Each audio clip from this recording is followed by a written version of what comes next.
The Connor Zary contract situation keeps getting crazier as Calgary Flames general manager Craig Conroy has spoken out, so we have a massive Flames free agency update. For some, this update will ease some nerves. For others, it only makes it worse. Either way, Zary will hopefully be a Flame. We're going to get into all that and more in this video, but first I want to welcome you to Flames Digest. I'm Mark Griffith. If you're new around here and you love the Flames, make sure you subscribe so you can stay up to date on all the latest news, updates, reports, and rumors revolving around your Calgary Flames. We would love to welcome you to the Flames Digest family. And let's talk about the latest on Zary. Now that we've had yet another signing in Martin Pospisil yesterday, yes, Martin Popsicle, Pospy, whatever you want to call him, another signing has happened, but it's another one that isn't what the fans are looking for. They care the most about Connor Zary. And finally, as of yesterday, we have an update as Craig Conroy was interviewed and the media is blowing up with what he had to say. So let's start with this tweet out from Danny Austin because he's kind of the main man here. So he says, Conroy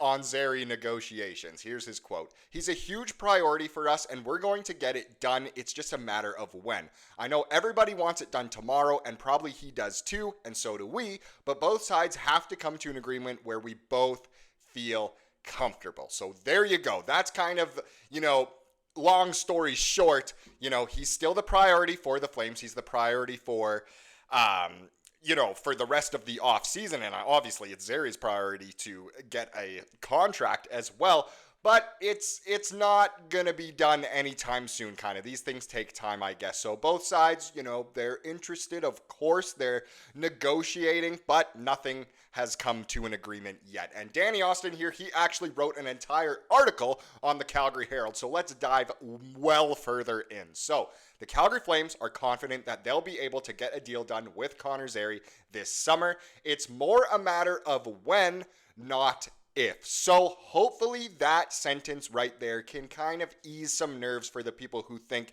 Zary is going to be gone, whether it's, through a trade or whatever else could potentially happen here. But either way, it's more a matter of when, not if. And yes, negotiations don't always, creep their way into August.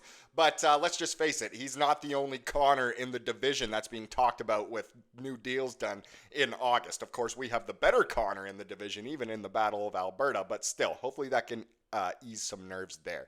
Right now, though, nothing seems especially imminent. Well, there you go. There come the nerves again. Oh, great. So it's not that big of a priority if it's not, if nothing's coming right away, if it's not imminent.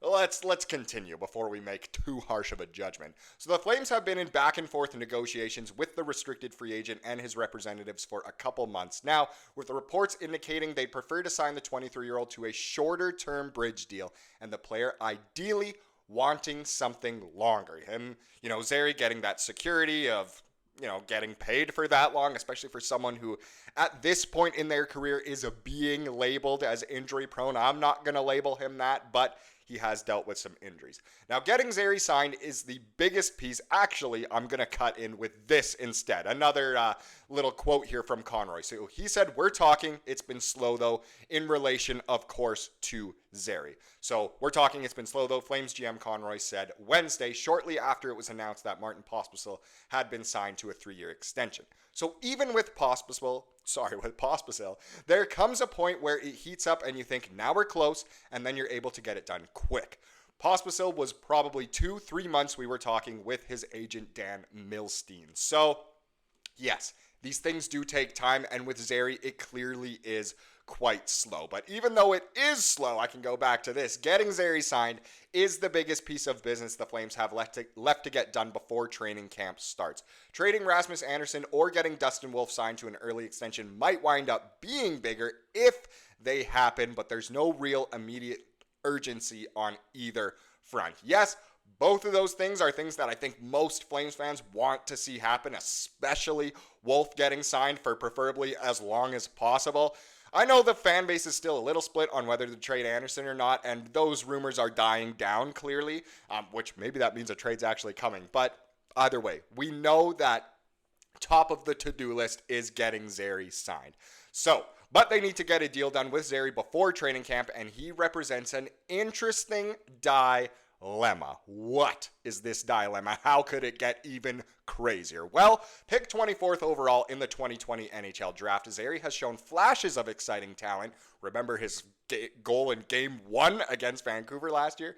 And has an ability to create while driving full speed on the rush that few other players on the Flames roster can match. From December 1st until January 5th of this past season, he put up 10 points in 14 games, while only Kadri and Huberdeau managed more over that stretch with the Flames. So he has the potential. He's shown that he can get it done at the NHL level. He's shown he can be a really good player. That suggests he has it in him to be an offensive driver over the next few seasons, but on January 7th, he suffered a tough knee injury against the Ducks that took him out of the lineup for 6 weeks. He then had another knee injury on March 27th that ended his season. Very unfortunate, as we know. So, both were freak injuries and were not the result of any wrongdoing on Zary's part, but they limited him to 54 games this season, and he wound up scoring 13 goals and adding 14 assists. So, not terrible stats, of course. You know, it's a point every other game, but you'd expect a little bit better out of, a guy like Zary. And yes, obviously, injuries play a part, but still. If you're the Flames, are you offering a contract based on Zary's considerable potential or based on what he has accomplished so far in the NHL? It's a tough question, and one that Flames fans have been debating on bar stools for months. And it is true. I think the Flames themselves are leaning more towards, we're going to offer a contract on what has been accomplished so far, what we've seen. There have been those flashes, there have been those injuries. Whereas, if you offer a contract completely based on considerable potential, it might be too expensive and it can bite you in the butt. At the end of the day, obviously, hockey is a business, so we understand the Flame side, but of course, we understand Zary's side as well. So maybe it's not a surprise after this whole dilemma that negotiations drag into August. It's nothing to panic about. The Flames sure aren't. And that's being written, obviously, based off of what Conroy said. But It still is. It's a situation, I guess is what we can call it. What's going on with the Connor Zary contract situation?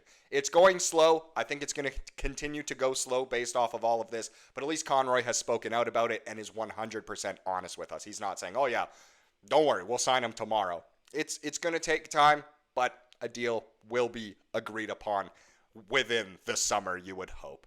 Now, I do have a couple updates. I mean, one of them kind of just goes exactly with what we were talking about. But Conroy was on, I want to say it was Sportsnet, talking to Logan Gordon.